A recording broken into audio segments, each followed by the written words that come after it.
citizen may request information from a public authority, a body of a government or instrumentality of state required to reply expeditiously or within 30 days. इससे officers होते हैं, जैसे act information act है, हर department में उसके officers होते हैं, उनसे आप पूछ सकते हैं and they have a time limit कि अगर आपको आपके सवाल का जवाब 30 दिन में नहीं मिलता है तो they are we will accept it as a refusal कि उन्होंने हमें मना किया। अमेरिकन कानून में हमने आगे केस के लिए बोल सकते हैं।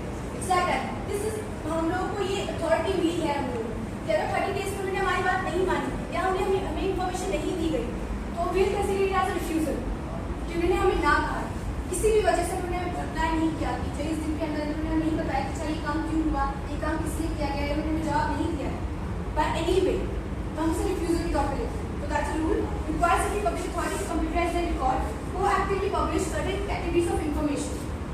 दैट मींस जैसे अब एग्जांपल मैंने फुटबॉल का दिया था तो उसमें जो भी चीज़ें हुई उसे हमें बताना चाहिए था ना कि क्या हुआ था, क्यों किया गया क्लास, उससे पर्टिकुलर डाटा आना चाहिए था कि अच्छा ये चीज़ अब शुरू हुई, ये चीज़ अब खत्म होगी, इतने बजट के साथ शुरू हुई। I'm just taking as an example football. It's nothing to do with particular this thing. तो ये जैसे एग्जाम्पल मैं ले रही हूँ मुझे वीडियो है, ठीक है। तो क्या हुआ, इसलिए हमें करेक्ट इन्फॉर्मेशन लेनी चाहिए, हमारा हक बनता है पेइंग टैक्स, तो हमारा अथॉरिटी है ना कि हम जाने कि पैसे कहाँ लग रहे हैं हमारे। तो this act is be pass for this, हमें पैसे जो लग रहे हैं हमारे वो कहाँ लग रहे हैं।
और मैं इसे कुछ नहीं कह सकती, हम सभी जानते हैं कि मैं किसी पॉलिटिकल पार्टी से पूछूं कि अच्छा आपने काम क्यों किया था, so maybe I can be the problem, maybe not.